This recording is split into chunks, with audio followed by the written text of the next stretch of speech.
بسم اللہ الرحمن الرحیم۔ قانونی ٹی وی چینل کے آفس سے ہم بول رہے ہیں۔ اسٹوڈیو تو اوپر ہے، پیر صاحب آج اسٹوڈیو ہم نہیں بیٹھے، دفتر میں بیٹھے، ایزی گپ شپ لگا رہے ہیں۔ اچھا ہے، یہ بھی اچھی بات ہے۔ ہاں جی، سید منظور علی گیلانی صاحب چیئرمین استقلال پارٹی ہمارے دفتر میں تشریف لائے ہیں اور میں سر آپ کو ویلکم کرتا ہوں۔ مہربانی۔ تو سر جی بڑی جو ہے نا وہ سیاست میں ہلچل مچی ہوئی ہے، کہہ رہے ہیں جی دسمبر تک تبدیلی آ رہی ہے۔ دسمبر تک تبدیلی، میں تو موسم کی دیکھ رہا ہوں کہ دسمبر میں موسم کی بڑی تبدیلی آ رہی ہے، ٹھنڈ آ رہی ہے۔ جی۔ آپ سیاسی تبدیلی کوئی دسمبر میں دیکھ رہے ہیں؟ بسم اللہ الرحمن الرحیم۔ ملک صاحب، میں آپ کا اور قانونی ٹی وی کا شکر گزار ہوں۔ وقتاً فوقتاً آپ میرے سے گفتگو کرتے ہیں اور ناظرین جو ہیں، جو سننے والے ہیں، بہت پسند کرتے ہیں سر آپ کو۔ وہ میری باتیں تو پسند کرتے ہیں، لیکن میرا جو چینل ہے سیاسی درویش ٹی وی، اس کو نہیں دیکھتے۔ اس کو بھی سبسکرائب کرو جی، سارے کرو بھائی، کیمرہ مین سمیت انیل جی سب سر کرو۔ چلو سر، تو بات یہ ہے کہ تبدیلی کے نام کے ساتھ بڑی زیادتی ہو رہی ہے۔ ٹھیک۔ جو چینج ہوتی ہے ملک صاحب، اس کے ایک خاص معنی ہیں۔ حکومت کی تبدیلی کوئی تبدیلی نہیں ہے۔ ٹھیک۔ بھلے کوئی وزیر اعظم ہو، کوئی وزیر ہو، کوئی وزیر اعلیٰ ہو، کوئی گورنر ہو، وہ تو کسی نہ کسی نے ایک دن جانا ہے، کسی اور نے آ جانا ہے۔ اصل تبدیلی جو ہے وہ ہے پولیٹیکل سسٹم میں تبدیلی، ٹھیک ہے، نظام حکومت میں تبدیلی، معاشرتی تبدیلی، معاشرتی تبدیلی، معاشی معاشی تبدیلی۔ تبدیلی۔ وہ تبدیلی کوئی نہیں آ رہی۔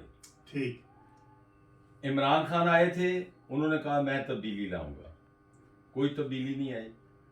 کرپشن پہلے سے زیادہ ہے، مہنگائی نے لوگوں کی چیخیں نکال دیں، عملی طور عوام چیخو پکار کر رہے ہیں۔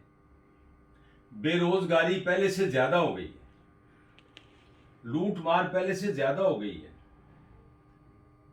کسی چیز کو آپ ہاتھ لگا کے پوچھیں تو صحیح اس کی قیمت کیا ہے، اور آج سے 3 سال پہلے کیا تھی اور آج کیا ہے۔ ملک کی معیشت کا جو پہیہ چل رہا تھا، وہ میں یہ نہیں کہتا رک گیا ہے، لیکن اس کی رفتار بہت مدھم ہو گئی۔ جی بالکل۔ جو بات آپ نے فرمائی ہے، جس کی طرف آپ نے اشارہ کیا ہے کہ شاید عمران خان جا رہے ہیں، ہاں جی، دسمبر میں تبدیلی۔ ٹھیک ہے، ہاں، مجھے تو نہیں لگتا کہ یہ جا رہے ہیں۔ اور اگر مجھ سے یہ سوال کیا جائے کہ آپ چاہتے کیا ہیں، تو میں یہ چاہتا بھی نہیں ہوں کہ یہ جائے۔ اچھا۔ میں کہتا ہوں کہ جو آیا ہے وہ اسی سسٹم کے تحت آیا ہے نا۔ اگر لیڈر آف اپوزیشن ہے، وہ اسی الیکشن کا نتیجہ ہے۔ اگر بلاول اسمبلی میں بیٹھا ہے تو وہ بھی اسی سسٹم کے تحت آیا ہے۔ عمران خان بھی اسی الیکشن کے نتیجے میں آئے ہیں۔ اگر یہ دھاندلی زدہ الیکشن تھے، جو کہ میرے نزدیک پری پول ریگنگ بھی ہوئی، الیکشن ڈے پہ بھی ریگنگ ہوئی، پولنگ کے دوران بھی ہوئی، پولنگ کے بعد بھی ہوئی، الیکشن کے نتائج غلط سنائے گئے، یہ ساری باتیں ٹھیک ہیں۔ لیکن جب اپوزیشن نے اس کو مان لیا اور یہ اسمبلی میں جا کے بیٹھ گئے، تو اس کے بعد عمران خان کا یہ حق ہے کہ وہ 5 سال حکومت کرے۔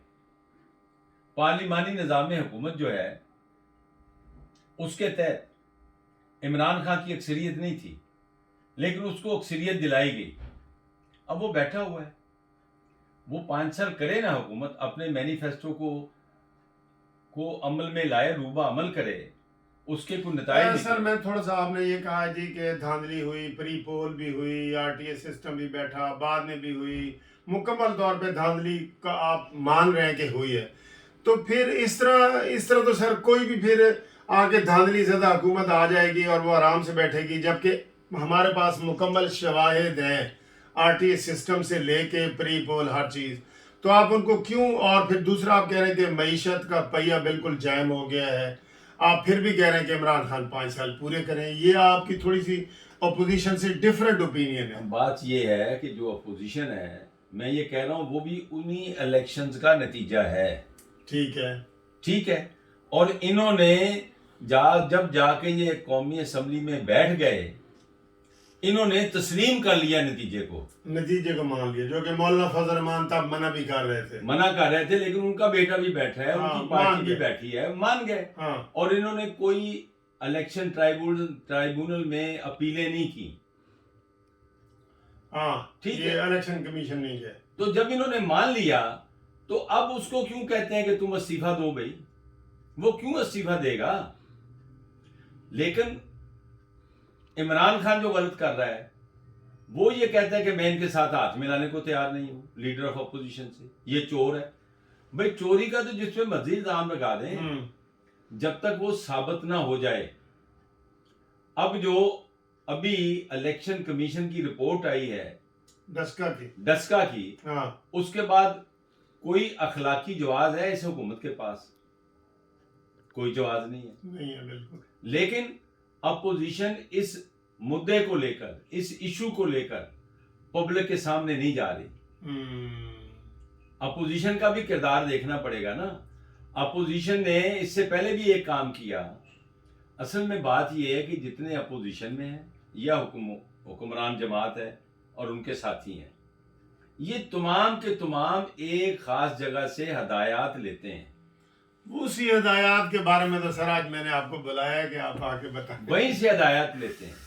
آپ نے دیکھا وہ ہدایات بہت لازمی ہے سر. وہ میں بتاتا ہوں. ساری قوم نے دیکھا کہ سپریم کورٹ نے کہا کہ وزیر اعظم کو کوئی اختیار نہیں ہے آرمی چیف کے عہدے میں توسیع کا.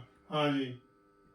لیکن اسی چیف جسٹس نے، سپریم کورٹ بھی مان گئی، اسی چیف جسٹس نے خود اس کو 6 ماہ کی توسیع دے دی اور کہا گیا کہ جی آپ اس کے مطابق قانون سازی کریں اور آئین میں اگر چاہتے ہیں ترمیم کر لیں. اور پھر ساری سیاسی پارٹیاں لیٹ گئیں، ان کے ساتھ شامل ہو گئے. تو اس کا مطلب ہے کہیں سے ان کو کوئی اشارے ملتے ہیں.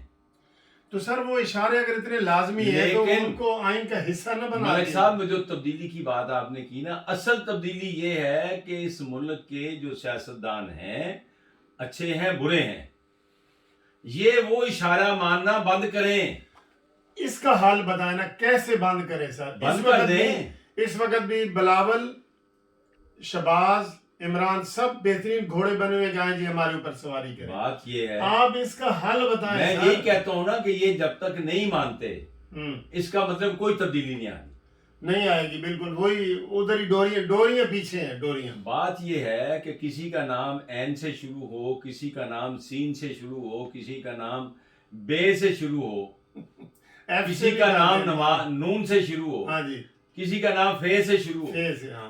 یہ جب سب اشارے وہی اسی کے مانیں گے، ان کا ایک ہی بت ہے جس کی یہ پوجا کرتے ہیں. واہ واہ واہ واہ.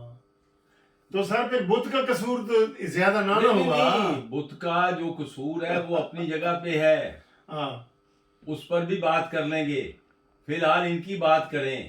ملک صاحب جب تک یہ نہیں اپنا بت تبدیل کرتے، بت کی پوجا نہیں بند کرتے، کوئی تبدیلی نہیں آئے گی. چلے سر میں اس کو تھوڑا سا سوال کو تھوڑا تبدیل کرتا ہوں. آپ اصغر خان کے پاس رہے، اصغر خان بڑے اینٹی اسٹیبلشمنٹ مشہور ہوئے تھے، کیا وہ بھی بت کی پوجا پہ اینڈ پہ آ گئے تھے؟ دیکھیں بات یہ ہے، میں ایک سیاستدان کا نام آپ کو میں نے چوز کیا ہے کہ وہ آپ کے استاد بھی ہیں جو بھی ہیں، کیا وہ بت پرستی میں ملوث تھے کہ نہیں اسٹیبلشمنٹ والے؟ ان کے زندگی کے جو 2 فیصلے ہیں آخری، ہاں جی، جو میں سمجھتا ہوں کہ انہوں نے غلط کیے تھے. سب سے پہلے 12 اکتوبر 99 کو جب پرویز مشرف نے ملک پر قبضہ کیا تو 14 اکتوبر کو انہوں نے پرویز مشرف کی حمایت کا اعلان کر دیا. تو پھر آپ دیکھ لیں، تو میرا ان کے ساتھ اختلاف ہوا نا، میں ان کے ساتھ سیکٹری انفارمیشن تھا. سر کوئی مجھے ایک سیاستدان آج آپ بتائیں جو پارٹی کا ہیڈ ہو. میری بات، دوسری غلطی انہوں نے یہ کی، سیاسی فیصلہ جو غلط کیا وہ یہ کیا کہ اپنی پارٹی جیسی بھی تھی وہ عمران خان کی پارٹی میں انہوں نے مرج کر دی. تحریک استقلال پپٹ ہے، پتہ تھا. ٹھیک ہے، تو یہ جانتے بوجھتے ہوئے پارٹی مرج کی نا، جو دیکھیں جی انہوں نے غلط کیا. ناظرین بات یہ ہے کہ ہماری بحث اس وقت یہ چل رہی ہے کہ میں نے جو ہمارے جب سے پاکستان بنا ہے تو اس میں بہت بڑے بڑے سیاستدانوں کے نام آئے ہیں جو پارٹیوں کے ہیڈ رہے ہیں. ان میں میرے حساب سے جب میں اسٹوڈنٹ تھا تب اصغر خان کا نام بڑا گونجتا تھا کہ یہ جی اینٹی اسٹیبلشمنٹ لیڈر ہے, یہ لیڈر ہے صحیح. تو ان کی میں نے مثال دی تو اس میں بھی سے بھی ہمیں کوئی وہ نکلا کہ نہیں جی وہ بھی بت پرستی میں ملوث رہے ہیں. تو سر آپ اتنا اگر کوئی مجبور ہو جاتا ہے لیڈر, اصغر خان جیسا بندہ بھی مجبور ہو کے اسی بت پرستی میں آ جاتا ہے, تو آپ اس بت کو بدلیں, اس بت کے بارے میں بدلیں کہ اس کا کوئی حل بتائیں. سیاستدان تو سارے اس حمام میں ایک جیسے ہیں, چاہے وہ میں کسی کا نام نہیں لیتا, ایک کا میں نے نام لیا مجھے وہ اچھے لگتے تھے, ٹھیک ہے نا سر. بھائی میرے تو لیڈر تھے, میں تو ان کے لیے زندگی میں کئی دفعہ مرتے مرتے بچے. ہاں جی, بات یہ نہیں ہے, لیکن میں نہیں مانا ان کی بات. ہمارا آپ اختلاف ہو گیا. میں قومی لیول کے بات کر رہا ہوں نا, ہمارے یہی کہہ رہا ہوں وہ قومی لیول کے مولانا فضل الرحمان صاحب ہیں, اصغر خان صاحب ہیں, بھٹو صاحب تھے مشہور, اپنا بے نظیر صاحبہ تھی, نواز شریف, یہ سارے ہیں. ان میں سے پھر کسی ایک کا نام آپ لے سکتے ہیں کہ جو بت پرستی میں ملوث نہ ہو؟ او بابا باقی بت پرستی سے ناظرین مراد ہماری ادھر اسٹیبلشمنٹ ہے, کوئی وہ دوسری بت پرستی نہ لے لینا. بات یہ ہے کہ دیکھیں, بات یہ ہے کہ اصغر خان کے علاوہ جتنے آپ نے نام لیے ہیں نا, یہ سارے کے سارے اسی بت کی پیداوار ہیں, اسی کی تو ہم پیداوار اپنے ہیں. سسٹم کو کیسے ٹھیک کریں؟ بات یہ کہ اس کے لیے تو بڑی نیک نیتی کے ساتھ, بڑی ذہن کی صفائی کے ساتھ, اپنے نظریے پر قائم رہتے ہوئے کچھ لوگوں کو کام کرنا پڑے گا, جدوجہد کرنی پڑے گی. ان سے توقعات زیادہ نہیں لگائی جا سکتی. اس وقت ان سب میں صرف میاں نواز شریف ہے جو اس وقت ایک بات کہہ رہا ہے. پہلے جب وہ 3 دفعہ وزیر اعظم بنے, پہلے ان کے ساتھ مل کے ہی بنا نا, یہ کوئی جھگڑا نہیں ہے اس پہ. پاکستان میں 1958 کے بعد کوئی حکومت ایسی نہیں آئی جو اہل حوث کی مرضی کے بغیر آئی ہو. ٹھیک, بات یہ ہے کہ اہل حوث کی مرضی سے ہی آئے ہیں سارے. لیکن نواز شریف ان میں سے ایسا بندہ ہے جس نے 3 دفعہ ان سے لڑائی بھی کی ہے. ابھی تک جو اس کے بیانات آ رہے ہیں وہ یہی آ رہے ہیں, اس کی بیٹی کے مریم کے بھی یہی بیانات آ رہے ہیں. اگر وہ اس پر قائم رہتے ہیں تو یہ ایک اچھی شروعات ہو سکتی ہے. تو کیا اس میں وہ پھر کامیابی حاصل کر لیں گے؟ کیوں کامیابی نہیں ہو سکتی, صرف کھڑے رہنا شرط ہے. لیکن ان کا بھائی شہباز شریف جو پارٹی کا شہباز صدر ہے, شریف جو ہے, جو پارٹی کے صدر ہے, بات سنیں, بھلے وہ صدر ہے, ووٹ بینک میاں نواز شریف کا ہے. اگر نواز شریف سمجھوتا نہیں کرتا, اگلے الیکشن میں سمجھوتا نہیں کرتا اور پوری طرح کھڑا رہتا ہے, تو اس ملک میں تبدیلی کی طرف جو سفر ہے اس میں تیزی آ جائے گی. ہم بات جو کرتے ہیں ہماری آواز میں وہ طاقت نہیں ہے جو نواز شریف کی آواز میں ہے. ہم تو پہلے دن سے کہہ رہے ہیں. میں ادھر آپ کی ایک بات اچھی آپ نے بات کی ہے, پیر صاحب کی, منظور گیلانی صاحب آپ نے اچھی بات کی, لیکن ابھی آپ نے ایک بات پہلے کی ہے کہ چیف جسٹس آصف سعید کھوسہ نے ایکسٹینشن کے لیے کہا, تو کیا نواز شریف کی مرضی کے بغیر فل مسلم لیگ نون نے ایکسٹینشن کی حمایت کی؟ نواز شریف کی مرضی کے بغیر, یہ اس کے ڈنگ کھانے کے بعد کی باتیں ہیں. ہاں ٹھیک ہے, تو یہ اس نے غلط کیا تھا. تو کیوں پھر کیوں کیا تھا؟ میں نے بتایا نا, اسی بت کے سامنے جھک جاتے ہیں. سوال یہ پیدا ہوتا ہے کہ یہ نواز شریف نے کمزوری دکھائی وہاں, ٹھیک ہے, کیونکہ ملک سے باہر گئے تھے نا, آپ کو پتہ کیسے گئے ہیں, چلے گئے تھے, انہوں نے یہ کمزوری دکھائی ہے. تو اب ایسا نہیں دکھائیں گے. دیکھیں, جب تک کوئی کمزوری نہیں دکھائے گا میں تو نہیں اس کو کہہ سکتا نا. اگر کسی اور ایشو پر کمزوری دکھائیں گے تو میں کہوں گا کہ یہاں بھی اس نے کمزوری دکھائی ہے, یہاں بھی اس نے سمجھوتا کر لیا ہے. لیکن ابھی تک ان کی بیٹی اور وہ خود مسلم لیگ میں, یہ 2 اور تیسرے شاہد خاقان عباسی, یہ 3 افراد ہیں مسلم لیگ نون میں جو اس وقت تک ڈٹے ہوئے ہیں اور کہہ رہے ہیں کہ اس ملک میں خالی الیکشن کرانے سے کوئی فرق نہیں پڑتا, فیئر اینڈ فری الیکشن کا ماحول پیدا کیا جائے. اگر فیئر اینڈ فری الیکشن ہونے شروع ہو جائیں تو اس ملک میں تبدیلی کی طرف جو سفر ہے وہ بہت تیز ہو جائے گا. چلے ناظرین، آپ نے منظور گیلانی صاحب کی بڑی سیر حاصل بحث سنی. ابھی میں سمجھتا ہوں کہ یہ جو ٹاپک ہے نا یہ تشنگی میں رہے گا. ہم اس کے لیے ایک اور بڑا جرگہ تشکیل دیں گے جس میں 6 7 8 دوستوں کو ہم بلائیں گے اور اسی ٹاپک کے اوپر رہیں گے کہ یہ جو بت پرستی میں لگ جاتے ہیں ہمارے سیاستدان، اسٹیبلشمنٹ کی بت پرستی، کیا اس سے نجات ممکن ہے؟ لیکن پیر صاحب نے جاتے جاتے آخر میں یہ کہہ دی ہے کہ فی الحال جتنے موجودہ سیاستدان ہیں ان میں خاص طور پر انہوں نے 3 کا ذکر کیا ہے، میاں نواز شریف صاحب، مریم صاحبہ اور شاہد خاقان عباسی. یہ ان کے بقول صحیح رستے پہ چلے ہوئے ہیں. اگر یہ ڈٹ جائیں تو یہ بت پرستی والا ماحول بھی ٹھیک ہو سکتا ہے.